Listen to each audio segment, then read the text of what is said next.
Alors sur les accords d'Oslo, j'ai un petit peu eu la chance de rencontrer des Palestiniens qui ont participé aux discussions, pas forcément à celle d'Oslo, mais à celle qui avait précédé au moment de la conférence de Madrid. Il faut comprendre que ces négociations ne se sont jamais faites sur le droit international ou sur la question de l'égalité des droits ou de l'égale dignité. Elles ne se sont jamais faites non plus sur la question de la création d'un État palestinien. En fait, il y avait déjà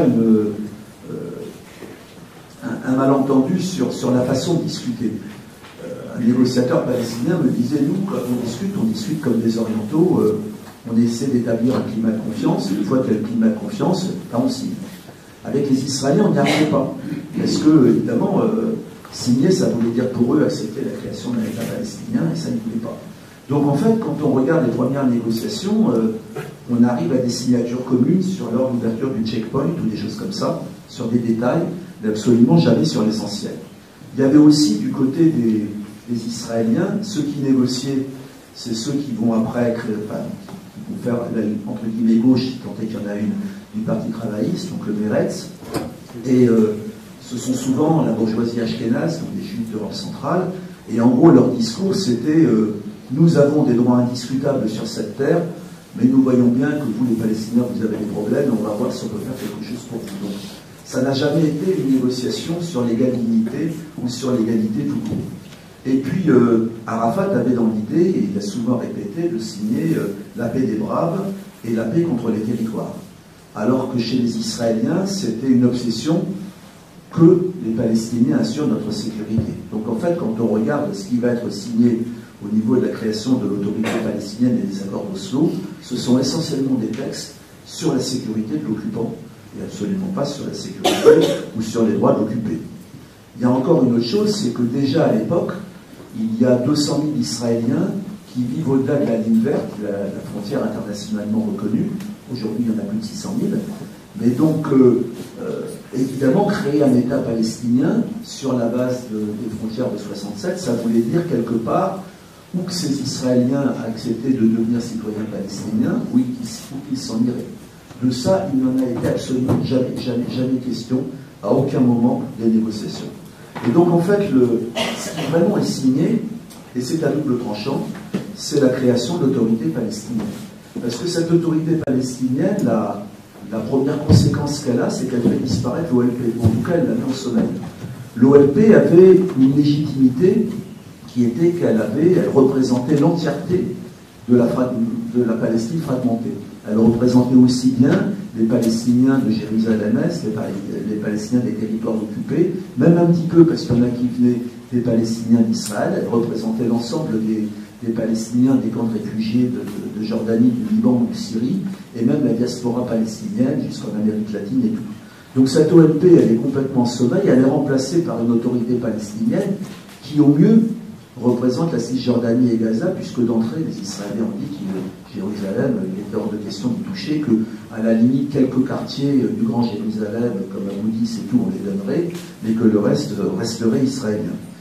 Et en même temps, on a créé avec l'autorité quelque chose de très pernicieux, parce que l'économie palestinienne avait été détruite après la première intifada par le licenciement des travailleurs palestiniens. Ces travailleurs restent la plupart du temps dans l'impossibilité de travailler. Par contre, l'autorité va recevoir de l'argent de l'étranger dans un pays où il n'y a pas d'économie et va être chargée de le redistribuer. Autrement dit, le clanisme et la corruption dont seront accusés plus tard les dirigeants de l'autorité palestinienne, ça faisait partie intrinsèquement des accords d'Oslo.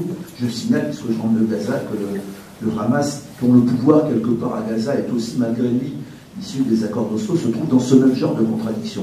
C'est-à-dire qu'il reçoit de l'argent de l'étranger, et donc évidemment, la redistribution est forcément corrompue et forcément clanique. En même temps, dans le malentendu d'Oslo, quand on regarde la poignée de main qu'il y a, l'OLP reconnaît l'État d'Israël dans ses frontières de 1949, mais Israël ne reconnaît pas l'État palestinien. Israël reconnaît l'OLP comme représentant du peuple palestinien, ce qui n'est pas du tout la même chose, et il n'y a strictement aucune mention dans les accords d'Oslo de la ligne verte, qui était la frontière internationalement reconnue. Pour toutes celles ou ceux qui ont voyagé là-bas, la première question que vous avez quand vous arrivez sur place, c'est où est la frontière, parce que s'il y a bien quelque chose qui a totalement disparu, c'est cette frontière. Moi, j'ai fait un voyage touristique, même familial un petit peu, et en Israël et en Palestine, 6 mois après les accords d'Oslo. Vous pouvez s'y déplacer librement. C'est vrai qu'il y avait à l'époque un petit espoir, une petite euphorie. Vous voyez, on rentrait dans Jéricho, on voyait des drapeaux palestiniens, des effigies, des porte-clés, tout ce qu'on veut. Mais enfin, franchement, cette petite enclave de Gaza et cette petite enclave de Jéricho, il fallait avoir un optimisme sacrément chevillé pour penser que ça allait être l'embryon d'un futur État palestinien, et il est clair que ça n'a pas été. Alors ça n'a pas été, il y a déjà tout de suite, ce que j'ai expliqué tout à l'heure, une forte opposition aux accords des deux côtés, mais qui n'est pas de même nature. L'opposition en Palestine est une opposition politique, mais non violente. C'est l'opposition, le FPLP, qui n'a pas changé d'avis. Le FPLP a gardé donc le Front populaire de libération de la Palestine, qui est le troisième parti palestinien. Il a gardé la position historique de l'OLP, qui est un seul État laïque et démocratique en Palestine. Il y a une opposition, donc je l'ai dit, d'intellectuels comme Edouard Saïd. Il y a une protestation très importante qui va venir des camps de réfugiés. Parce qu'il faut comprendre que aujourd'hui, si je prends les statistiques actuelles, 4,5 millions de Palestiniens ont la carte de réfugié du DRA. Une petite moitié habite en Palestine, Cisjordanie ou Gaza, donc elle était concernée par la question de la création d'un État palestinien. Mais il y a 59 camps en tout, la moitié des camps sont en Jordanie, en Syrie ou au Liban. Ceux-là, là, il y aura des protestations très, très importantes qui vont venir des camps de réfugiés, parce que ceux-là, évidemment, sont exclus des accords. La population jérusalemnaise voit très vite qu'elle est également exclue des accords, parce que même la Maison d'Orient, qui était symboliquement le lieu qui représentait les Palestiniens de Jérusalem-Est, avait été fermée quelques années avant les accords d'Oslo, elle ne va pas être réouverte. Et puis, il y a une autre opposition qui naît, qui est celle du Hamas. Alors, souvent on dit cette guerre est une guerre religieuse. Non. Bien comprendre que l'irruption de la religion dans le conflit israélo-palestinien est très récente. Le conflit israélo-palestinien remonte à 1900 avec l'arrivée des premiers commissionnistes, et l'irruption du courant national religieux israélien, c'est 1967. Le Hamas et le Hezbollah, c'est la fin des années 70, début des années 80. Mais le Hamas, dont la montée avait été vue avec sympathie au début par Israël comme contrepoids à l'OLP, très rapidement va signifier son opposition aux accords et va commencer un certain nombre d'attentats. En Israël, il y a une opposition très très forte qui vient évidemment des colons, mais les colons ne sont pas très populaires à l'époque, mais il y a toute la coalition qui a été faite autour du Likoud, du parti de Begin puis de Shamir, donc qui regroupe toute la droite israélienne, les colons et le courant national religieux, et eux, ils sont décidés, coûte que coûte, à faire capoter le processus, et ils représentent en gros la moitié de l'opinion publique israélienne dès cette époque. Alors, comment les choses vont très très rapidement être détruites? Le 25 février 1994, donc on est 3-4 mois après les accords d'Oslo, un colon juif américain du parti fasciste CAR, donc qui s'appelait Baruch Goldstein, massacre 29 Palestiniens dans le caveau des patriarches à Hébron. Il en blesse plus d'une centaine. La réaction de Rabin aurait dû être d'en profiter pour virer cet homme fou furieux d'intégriste qui était dans le centre d'Hébron, et la décision qu'il prend est exactement le contraire. Il envoie 2000 soldats pour protéger les colons. Et pour celles et ceux qui ont été à Hébron, c'est le scandale absolu quand on va là-bas. 20 ans après, il y a toujours les 2000 soldats qui protègent quelques centaines de fous furieux fascistes. Ces fous furieux qui déversent leurs ordures tous les jours sur le souk palestinien, qui l'ont complètement ruiné, qui caillassent les enfants palestiniens qui vont à l'école, et donc ils sont protégés depuis plus de 20 ans par une armée que Rabin avait envoyée. Il faut savoir que entre les accords d'Oslo et l'assassinat de Rabin, il s'écoule un petit peu plus de 2 ans. Yitzhak Rabin va installer plus de 60 000 colons. C'est-à-dire que lui aussi a très largement participé à la colonisation. Il devait y avoir dans les accords d'Oslo des libérations en masse. Or, ces libérations vont avoir lieu absolument au compte-gouttes et elles ne vont pas concerner les principaux prisonniers politiques qu'il y a à l'époque. La question des prisons est centrale en Palestine. À l'heure d'aujourd'hui, depuis 1967, plus de 700 000 Palestiniens ont connu un jour la prison. Donc c'est une question absolument centrale qui touche toutes les familles. Et là encore, les accords d'Oslo qui auraient dû aboutir à une libération rapide des prisonniers politiques, ça ne se fait pas. Alors on peut se poser la question, pourquoi Rabin a pris toutes ces décisions? Parce qu'à l'évidence, il voulait concéder le minimum possible, parce qu'à l'évidence pour lui, l'État palestinien qu'il imaginait, c'était quelques bantoustans isolés, mais c'était certainement pas un État palestinien sur les 22% de la Palestine historique, parce qu'à l'évidence, jouer la concurrence du Hamas contre le Fatah, il était prêt à faire ça parce que ça affaiblissait la Palestine et parce que ça pouvait faire qu'il demanderait mieux. Donc toutes ces choses-là étaient dans l'air du temps. Et l'échec définitif du processus d'Oslo, il est signé du vivant de Rabin, puisque 2 mois avant sa mort, Rabin signe avec Arafat les accords de Taba, qui divisent la Palestine en 3 zones, zone A, zone B, zone C, c'est toujours à l'œuvre ça.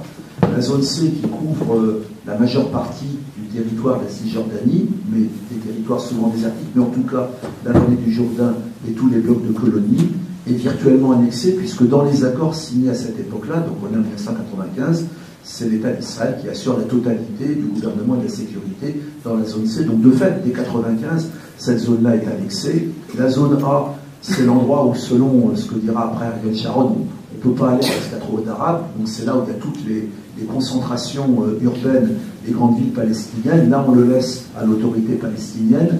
Mais dès cette époque-là, l'encerclement des villes palestiniennes par les colonies est en voie. Et aujourd'hui, si vous y allez, toutes les grandes villes palestiniennes sont encerclées par les colonies. Et la zone B, c'est théoriquement une autorité mixte, mais comme en fait, on le verra par la suite, les troupes israéliennes interviennent où elles veulent et quand elles veulent, on peut dire que l'idée d'un État palestinien était totalement morte à Taba. Alors il y aurait pu y avoir, avec l'assassinat de Rabin, une émotion qui aurait pu changer le cours des choses. Pas du tout. Alors il faut là-dessus parler d'un personnage sinistre qui s'appelle Shimon Peres. En Israël, il y a quelques blagues sur lui qu'il aurait déjà triché pour se faire élire délégué de classe quand il avait 12 ans, mais c'est un personnage absolument pitoyable. Et alors qu'il y a une trêve, le Hamas a déclaré la trêve, Peres va demander au Shin Bet d'aller assassiner Yahya Ayash, qu'on appelle l'artificier du Hamas. Donc immédiatement après cet assassinat, il y aura d'ailleurs des dommages collatéraux, il n'y aura qu'un mort autour de Yahya Ayash, il y a une manifestation de 100 000 personnes à Gaza et les attentats qui reprennent. Et vis-à-vis du Liban aussi, où il y avait à peu près le calme et tout, Shimon Peres envoie son aviation sur les villages de Cana. Il y a 106 morts, y compris des gens qui s'étaient réfugiés dans les locaux de l'ONU, ce serait un autre débat sur l'ONU, et évidemment, immédiatement, la tension reprend au Liban. Donc on peut dire que Shimon Peres a mis à peu près tout ce qu'il fallait pour que le conflit reprenne, et y compris quand il convoque des élections début 1996, il dit qu'il ne signera aucun accord sans un large assentiment par référendum. Donc il perd évidemment définitivement tout soutien de la part des Palestiniens d'Israël, qui pouvaient encore faire pencher la majorité de son côté, et il est battu aux élections. On va dire qu'en Israël comme en France, les électeurs ont préféré l'original à la copie, et en juin 1996, c'est Netanyahou qui est élu contre Shimon Peres. Donc là, on a vraiment la droite OAS qui arrive au pouvoir en Israël, et donc on peut dire que le processus est mort.